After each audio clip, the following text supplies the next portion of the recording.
नमस्कार नमस्कार विद्यार्थी मित्रांनो, पुन्हा एकदा सर्वांचं स्वागत करतो आपला आवडता युट्यूब चॅनल पोलीस भरती गुरु हरदेसर आपल्या आवडत्या युट्यूब चॅनलमध्ये मी आपला मित्र हरदेसर सर्वांच्या ठिकाणी मनापासून स्वागत करतो। विद्यार्थी मित्रांनो, अतिशय महत्त्वाची अपडेट आहे विद्यार्थी मित्रांनो, कारण का विद्यार्थ्यांनो एक व्हिडिओ छोटासा आहे पण अतिशय महत्त्वाचा व्हिडिओ असणार। सध्या एक प्रश्न सगळीकडे विचारतो सर, वयवाढ कोणताही व्हिडिओ बघा, कोणताही ग्रुप पहा, त्याच्यावरती एकच कमेंट्स आहे सगळीकडे का वयवाढ होणार का। कारण का या वयवाढी अभावी अनेक विद्यार्थ्यांना फॉर्म भरता येत नाही। लक्षात ह्या वयवाढी अभावी अनेक विद्यार्थ्यांना फॉर्म भरता येत नाही, सगळे विद्यार्थी कॉल करतायत, भरपूर विद्यार्थी 90 ला गेलेले। विद्यार्थी मित्रांनो, ज्या विद्यार्थ्यांची तारीख 30 मार्च 1991च्या पूर्वीची तारीख आहे, 30 मार्च 1991च्या पूर्वी ज्यांची तारीख आहे त्या सगळ्या पूर्वी म्हणजे आधी त्या कोणालाच फॉर्म भरता येत नाही। आणि लक्षामध्ये एकतर सिस्टीम अशी झालेली आहे, 5 मार्चला फॉर्म सुरू झालेत, जर एखाद्या विद्यार्थ्याने 22 मार्चला फॉर्म भरला तर ज्या दिवशी तो 22 मार्चला फॉर्म भरतोय त्या दिवशी त्याचं वय बसते, तरी पण त्या ठिकाणी त्याचं वय ऍक्सेप्ट होत नाही। दुसरी गोष्ट, 30 तारखेला एखाद्याचं वय संपलं एक दिवसाने, 31 तारखेला फॉर्म भरायची लास्ट डेट आहे, 30 तारखेला जर वय संपलं तरी त्याचं वय बसत नाही। हे सगळे प्रॉब्लेम क्रिएट असतानाच विद्यार्थी मित्रांनो, अजून एक महत्त्वाचं म्हणजे का आपली पोलीस भरतीला थोडा विलंब लागणार आहे। मी आजच काही विद्यार्थ्यांना सांगितलं जे मला भेटले होते की बाबांनो, भरतीला उशीर होणार आणि सतत विचारला जाणारा प्रश्न विद्यार्थ्यांचा का सर अजून ग्राउंडला किती वेळ आहे, आम्हाला अजून किती वेळ भेटेल। तर या व्हिडिओच्या माध्यमातून मी सगळे प्रॉपरली माहिती तुम्हाला सांगणार आहे। 2-3 दिवसापूर्वी जी माहिती मी सांगितली तीच माहिती खरी ठरली, ती फक्त पेपरमध्ये आलेली, बाकी काहीच नाही। काळजी करू नका। पोलीस भरतीला वयवाढ भेटणार का? हो। पोलीस भरतीला वयवाढ भेटणार का? नाही। हो की नाही यामध्ये संभ्रम असला तरी आझाद मैदानावर आम्ही 4 तारखेला आंदोलन केलं, 11 तारखेला आंदोलन केलं, महाराष्ट्रातील सगळ्या तमाम लोकप्रतिनिधींना निवेदन दिले, सर्व मंत्री पिंजून काढले, सर्वांना निवेदन दिले, मात्र कुठेही वयवाढ झालेली नाही। आणि आता फक्त हातात फॉर्म दिवस राहिले 10 ते 12 दिवस फॉर्म भरायला, तरी पण फॉर्म भरायच्या संदर्भात का फॉर्म भरण्याच्या संदर्भात घाबरू नका, कारण त्या ठिकाणी काय होणार, त्या ठिकाणी आपली डेट वाढेल, त्यामुळे त्याचं काही विषय नाही, लक्षात, त्या ठिकाणी डेट वाढेल। परंतु सगळ्यात महत्वाची एक गोष्ट महत्वाची अशी आहे का पोलीस भरतीला वय वाढणार का नाही, डेट वाढेल ना वाढेल तो महत्वाचा प्रश्न नाही, वय वाढेल का नाही हा महत्वाचा प्रश्न आहे। आणि मी एक तुम्हाला सांगतो, काही गोपनीय माहिती असतात त्या मला तुमच्या समोर इथं मी डायरेक्टली शेअर करू शकत नाही, ज्यावेळेस फायनल होईल त्यावेळेस मी नक्की तुमच्या समोर त्या गोष्टी शेअर करेल, काळजी करू नका। कारण का वयवाढी संदर्भात तुम्हाला माहिती पहिल्यापासून लढा देत आलेलो आपण, फक्त प्रयत्न अतिशय टोकाने चालू आहेत आणि प्रयत्न अतिशय शेवटच्या अंतिम टप्प्यात पण आलेले आहेत। फक्त एक सांगतो, वय वाढेल का नाही माहित नाही, परंतु जर तुम्हाला वयवाढ संधी भेटली नाही तर मग भरती सुद्धा विलंब लागू शकतो, भरतीला लक्षात ठेवा, भरतीला सुद्धा मागे पुढे होऊ शकते भरती।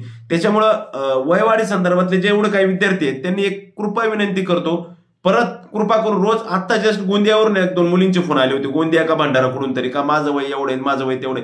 अरे बाबा, प्रयत्न आम्ही करतोय, सगळ्याच गोष्टी नाही सांगता येत आपल्याला, लक्षामध्ये काही न्यायालयीन प्रक्रिया असतात त्या गोष्टी बोलता येत नाही। एक काम करा, तुम्हाला ज्या ज्या विद्यार्थ्यांचं महाराष्ट्रातलं वय संपलं त्यांच्यासाठी एक महत्वाची सूचना ऐका।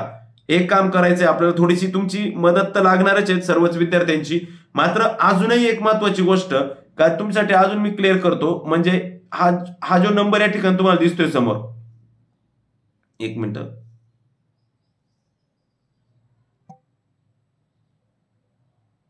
ओके, हा जो नंबर तुम्हाला समोर दिसतोय मुकुल किनकर नागपूर हा नंबर आहे।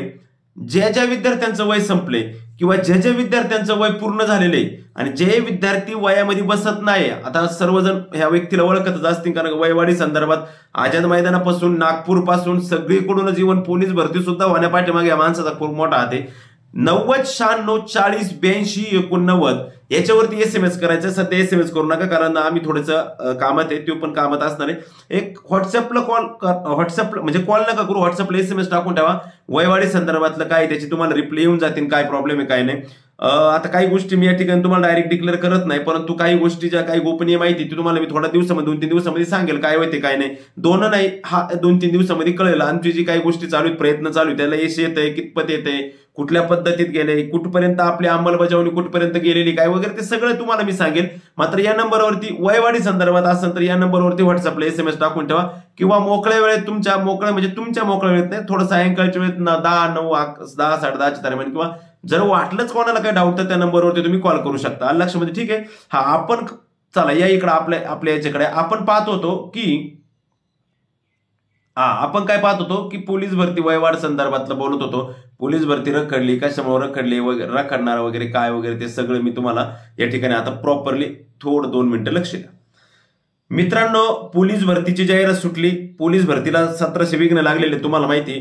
पहिलीच गोष्ट विघ्न लागलं म्हणजे 31 मार्चच्या आधी 31 डिसेंबरच्या जाहिरात होती ती आली नाही. त्याच्यामुळे अनेक मुलांचं नुकसान झालं, भरपूर मुलं बाद झालेले आहेत.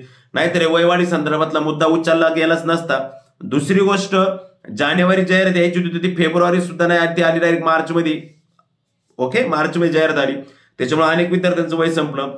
तिसरी गोष्ट, एसीबीसीचं जे प्रकरण आहे, मला आज तर अशी माहिती कळती का एसीबीसी मध्ये बरेच जणांना सेतू कार्यालयातून सांगितलं जातं. आता मला साताऱ्यावरून एका विद्यार्थ्याचा कॉल आला, म्हणला सर मी सातारा, सांगली, कोल्हापूर सगळीकडे चौकशी केली, त्या ठिकाणी सांगितलं जातंय का त्याला स्टे आलेला आहे म्हणून आम्ही देत नाही. सरकारने तर 2 दिवसापूर्वी सांगितलंय का एसीबीसी आरक्षणाचा कास्ट सर्टिफिकेटचा नॉन क्रिमिनलचा जो काही त्याचा मॅप आहे, जो आराखडा आहे, तो सरकारने पब्लिश केलाय. म्हणजे ह्या सगळ्या गोष्टी या ठिकाणी फार अडचणीच्या निर्माण झाल्या, लक्षात ठेवा. त्याच्यामुळे ती एक झाली, एसीबीसी झाली. दुसरी गोष्ट, जर तुम्ही मराठा समाजाला आरक्षण दिले एसीबीसी, तर मराठा समाजाकडे जे पूर्वीपासून ईडब्ल्यूएस आरक्षण आहे, ईडब्ल्यूएस आरक्षण घेऊन मुलं पोलीस दलात भरती झालेत किंवा आता पण ईडब्ल्यूएस आरक्षण घेऊ इच्छितात, ते ईडब्ल्यूएस घ्यायचं की नाही याच्यात पण संभ्रम निर्माण करून ठेवलाय. त्याच्यानंतर तिसरं अजून एक इग्न म्हणजे 30% आरक्षण महिलांना देत नाही, कोर्ट सांगते देत नाही. साहेबांचा 14 मेचा का 4 मेचा GR आहे का महिलांना 30% आरक्षणाची गरज नाही, नॉन क्रिमिनलची गरज नाही, साहेबांचा GR आहे. आणि त्याच्यात GR मध्ये अजून एक म्हणजे तुम्ही 30%चं आतापर्यंत कधी मागितलं नाही, होय केलं का ओके होत होतं. तुम्ही आता 30%चा जावक क्रमांक मागताय, तो जावक क्रमांक कोणाकडेच नाही. आणि दुसरी गोष्ट अशी की ते 30% निघत नाही. सेतू कार्यालयात विचारा जावं, तहसील कार्यालयात विचारा जावं, ते सांगतं ते बंद झालं, ते निघतच नाही आता. मग हा एक फंडा पडलाय परत, याच्यामध्ये पण मुलं फार फार अडकलेले आहेत. आणि त्याच्यात अजून एक महत्वाची गोष्ट, हे 4-5 तर प्रॉब्लेम आहेत. आणि अजून एक प्रॉब्लेम आला तो म्हणजे आचारसंहिता लागली. लोकसभेचं इलेक्शन सुरू झालं, आचारसंहिता लागलेली आणि आचारसंहिता चालणारे सगळ्या गोष्टी निकाल 4 जून पर्यंत. 4 जूनला निकाले, 4 जूनला निकाले म्हणजे शपथविधी होईल तो 8 जूनच्या आसपास, 5, 6, 7, 8, 9, 10 जूनच्या आसपास शपथविधी होईल. आणि तिथून पुढे सगळ्या गोष्टी परत सुरळीत चालू होतील. मग आता आपल्या पोलीस भरतीला अजून वेळ का लागणार एवढा, कशासाठी एवढा वेळ लागणार आहे, त्या वेळेची गरज काय आहे, हे सगळं मी या व्हिडिओच्या माध्यमातून तुम्हाला सांगतोय. जूनअखेरीस भरतीचा निर्णय, ही बातमी तुम्ही पाहिली असेल, पण जूनअखेरीस भरतीचा निर्णय म्हणजे नक्की काय? जूनअखेरीस म्हणजे आता भरती नाही, मग आता काय चालू आहे आता हे? अरे बाबा नो, पोरांना ह्याच्या लाईनचा पण अर्थ नाही कळला. ते तुम्ही असं मला हे हायलाईट करून पाठवतात काही जण, सर ही जूनअखेरी कोणती भरती? अरे हीच भरती, खाली वाचा ना, आचारसंहितेमुळे पोलीस भरती राखडणार आहे, आचारसंहितेमुळे पोलीस भरती राखडणार आहे. अर्ज नोंदणीनंतर तुम्हाला कालावधी भेटणार आहे, तो काही लय मोठा कालावधी नाही भेटणार, लक्षामध्ये मापात कालावधी भेटणार आहे. आणि तुम्हाला हे बी सांगतो, 2024 हा तुमच्या भरती प्रक्रियेत पूर्ण निघून जाणार आहे, काळजी करू नका. पूर्ण 24 तुम्हाला परत नाही, जॉईनिंगला 25 उजाडा बसले, सांगूच शकत नाही, आलं लक्षामध्ये. त्याच्यानंतर फॉर्मच्या संदर्भात बरेच विद्यार्थी विचारणा करतात, तुमची कॅपॅसिटी किती, आपलं ग्राउंड किती, आपली मैदानी किती, हे बघून तुम्ही फॉर्म टाका. मी तसं तुम्हाला टाकणारच आहे की कुठं किती जागा, कसं फॉर्म, ते उद्या परवाच्या व्हिडिओमध्ये सगळं क्लिअर करून टाकतो मी तुम्हाला, आलं लक्षामध्ये. मात्र आजच्या ज्या पेपरला ज्या बातम्या आलेल्या आहेत वयवाढी भरती संदर्भात, त्या आपण आता या ठिकाणी थोडक्यात पाहूया. नक्की काय आहे ते या ठिकाणी मी तुम्हाला या ठिकाणी थोडक्यात दाखवतो. जूनअखेरीस पोलीस भरतीचा निर्णय, आचारसंहितेमुळे पोलीस भरती राखणार, अर्ज नोंदणीनंतर उमेदवारांना अवधी मिळणार. मित्रांनो, महाराष्ट्र पोलीस दलातील विविध घटकात होत असलेल्या हजारो पदांच्या भरती करता 30 मार्च पर्यंत अर्ज नोंदणी झाल्यानंतर पुढील प्रक्रिया राखणार आहे. ऍक्च्युअली 31 आहे. लोकसभा निवडणुकीची आचारसंहिता लागू झाल्याने किंवा मैदानी परीक्षेचा निर्णय जूनअखेरीस होणार असल्याचे पोलीस दलातील सूत्रांनी सांगितले. दरम्यान निवडणुकीनंतर भारतात भरतीचा पुढील टप्पा असल्याने लेखी परीक्षेसह मैदानी चाचणीची तयारी करता उमेदवारांना वाढीव अवधी मिळालेला आहे. म्हणजे वाढीव अवधी मिळालेला आहे म्हणजे ते तुमच्यासाठी बेस्ट आहे, बऱ्याच विद्यार्थ्यांसाठी, आलं लक्षामध्ये. त्याच्यानंतर शहर पोलीस आयुक्तालय म्हणजे नाशिकचं हे 118 पदांवरील भरती प्रक्रियेसंदर्भात आयुक्त संदीप कर्णिक यांनी अधिसूचना जाहीर केली आहे. तर ग्रामीण दलातील 32 जागांसाठी अधीक्षक विक्रम देशमाने यांनी अधिसूचना जाहीर केली. दोन्ही पोलीस दलातील भरती प्रक्रिया संदर्भातील कार्यवाही सुरू आहे. त्यानुसार 30 मार्च पर्यंत उमेदवारांना अर्ज नोंदणी करता येईल. मात्र आचारसंहिता व लोकसभा निवडणुकीमुळे पोलीस दलातील सर्व घटक बंदोबस्त आणि कायदा सुव्यवस्थेच्या अंमलबजावणीत व्यस्त आहेत. अगदी बरोबर आहे.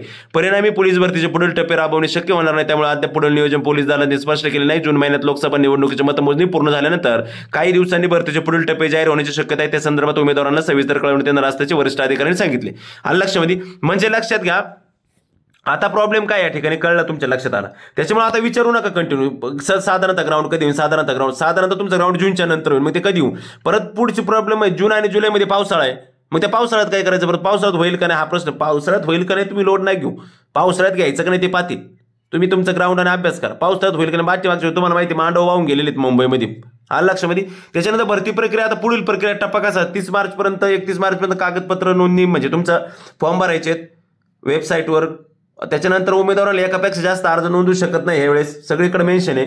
सर्व घटकात एका दिवशी लेखी परीक्षा, प्रथम 50 गुणांची शारीरिक चाचणी, नंतर शारीरिक चाचणीनंतर एका पदास 10 उमेदवारांची निवड, पात्र उमेदवारांची 100 गुणांची लेखी परीक्षा आणि शारीरिक व लेखी परीक्षेनंतर गुणवत्ता यादी आणि शेवट कागदपत्र पडताळल्यानंतर अंतिम निवड यादी. एवढी मोठी प्रक्रिया आहे मित्रांनो, भरपूर प्रक्रिया, त्याला वेळ लागणार आहे. तुम्ही पाहू शकता पोलीस भरतीच्या तयारीला अधिक कालावधी, लोकसभा निवडणुकीच्या अतिरिक्त प्रक्रिया लांबण्याची शक्यता. प्रक्रिया लांबण्याची शक्यता नाही, लांबणारच होती. त्या आधी पण मला माहित होतं की ती प्रक्रिया लागणार आहे. नाशिकचे जे अधीक्षक विक्रम देशमाने सर आणि इकडचे जे कर्णिक आहेत यांनी त्या ठिकाणी, कर्णिक साहेब आहेत यांनी त्या ठिकाणी केलेला आहे. तयारीला एप्रिल, मे आणि जूनचे 2 आठवडे लोकसभा निवडणुकीच्या धामधुमीच्या असणार आहे. त्यामुळे या काळात पोलीस भरतीची प्रक्रिया होण्याची चिन्हे जवळपास नाहीच. परिणामी इच्छुक उमेदवार लेखी परीक्षेच्या मैदानी चाचणीसाठी तयारी करण्याकरता जवळपास 2.5 महिन्यांचा अवधी मिळणार आहे. महासंचालक कार्यालयाकडून जून नंतर भरतीच्या नियोजनाची तारखा जाहीर होण्याची शक्यता आहे. महासंचालक कार्यालय या ठिकाणी पाहतोय, महासंचालक कार्यालयाकडून जून नंतर भरतीच्या तारखा मिळण्याची शक्यता आहे.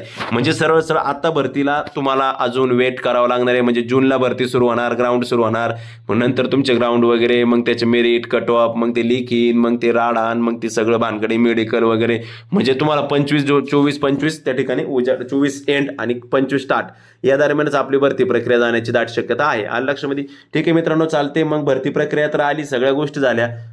मग अभ्यास पण करत चला. मी समोर जे तुम्हाला बॅचेस, क्लासची ऑनलाईन बॅच आणि पुस्तकाबद्दल माहिती होती ती पण सविस्तर पाहिजे, जेणेकरून तुम्हाला नवनवीन माहिती आणि नवनवीन अपडेट त्या ठिकाणी भेटत जाईल. चालते, थांबतो. तयारी करत असेल मित्रांनो तर काळजी कसली करताय. व्हीबी सर गुरुकुल अकॅडमी स्पर्धा परीक्षा मार्गदर्शन केंद्र मिशन खाकी बॅच घेऊन आले आपल्यासाठी ऑनलाईन बॅच. महाराष्ट्रात सुरू असणार एकमेव ऑनलाईन बॅच मिशन खाकी बॅच 1. आधी विषय खाकीचं, नंतर विषय बाकीचं. Online batch, live plus record batch. विद्यार्थी मित्रांनो, कालावधी 1 वर्षाचा, फक्त 300 रुपयामध्ये बॅच अवेलेबल आहे. अनलिमिटेड व्हिडिओ ॲक्सेस आहे. किती वेळा तुम्ही लेक्चर पाहू शकता आणि कितीही वेळा एक टॉपिकचं लेक्चर किती वेळा पाहू शकता वर्षभरामध्ये. वर्षभर कालावधी असणारी, अनलिमिटेड व्हिडिओ ॲक्सेस असणारी, फक्त 300 रुपयामध्ये असणारी आणि महाराष्ट्रातील टॉप एज्युकेटर तुम्हाला शिकवायला असणारी महाराष्ट्रातील एकमेव बॅच म्हणजे व्हीबी सर गुरुकुल अकॅडमी आयोजित मिशन खाकी बॅच 1. ऑनलाईन बॅच आहे मित्रांनो, ऑफलाईन बॅच पण आहे गुरुकुल अकॅडमीची, ऑफलाईन पण चालू आहे आणि ऑनलाईन पण बॅच आहे मित्रांनो. मिशन खाकी बॅच 1. आधी विषय खाकीचा, नंतर विषय बाकीचा. ही बॅच तुम्ही लावू शकता. डिस्क्रिप्शन बॉक्समध्ये तुम्हाला ॲप्लिकेशनची लिंक आहे. त्यासाठी तुम्हाला या ठिकाणी व्हीबी सर गुरुकुल अकॅडमी ॲप्लिकेशन डाउनलोड करायचे आणि बॅच जॉईन करायची. त्याचबरोबर मित्रांनो, आपण पुस्तकाची तयारी करत असाल आणि पोलीस भरतीची तयारी करत असाल तर हे एक केवळ साधं बुक नाही तर स्मार्ट बुक आहे. 666 प्लस जम्बो पुस्तक नवे, गर्दीतून वरती जाण्याचा यशमार्ग, नवीन पूर्णतः सुधारित लेटेस्ट 17वी आवृत्ती 2024 सिद्धेश्वर हडबे सरांचं स्मार्ट बुक सिरीजमधलं अतिशय फुल्ली अपडेट एडिशन 2004 ते 2018 भाग 1 आणि भाग 2 दोन्ही पुस्तकं मार्केटमध्ये अवेलेबल झालेले आहेत. पोलीस भरती प्रश्नपत्रिका संच, प्रत्येक प्रश्न व्हिडिओद्वारे स्पष्टीकरण, the smart book, best seller म्हणून प्रसिद्ध असणारं next generation smart book, one stop solution. मागील सलग 10 वर्षांमध्ये या पुस्तकातील सरासरी 70% ते 99% प्रश्न जसे तसे आलेले आहेत. सर्व गणित व बुद्धिमत्ता प्रश्न, शॉर्टकट ट्रिक्ससह स्पष्टीकरणे, 1500 स्मार्ट QR कोडसह भाग 1 आणि भाग 2 230 संभाव्य सराव टेस्ट रँकसह मित्रांनो हे पुस्तक अवेलेबल आहे. त्याचबरोबर 45,000 प्लस जम्बो पण आहे, ऑल इन वन आहे. 440 प्लस ऑल PYQ प्रश्नपत्रिका, 180 प्लस टॉपिक वाईज सराव टेस्ट, 50 संभाव्य संपूर्ण सराव टेस्ट. पुस्तक मिळवण्याचं ठिकाण म्हणजे भारतीय प्रकाशन पुणे. मग पुण्याला जायचं का नाही, आपल्या जवळच्या बुक स्टॉलला जाऊन भारतीय प्रकाशन म्हणा, तुम्हाला लगेच पुस्तक काढून देतील. धन्यवाद.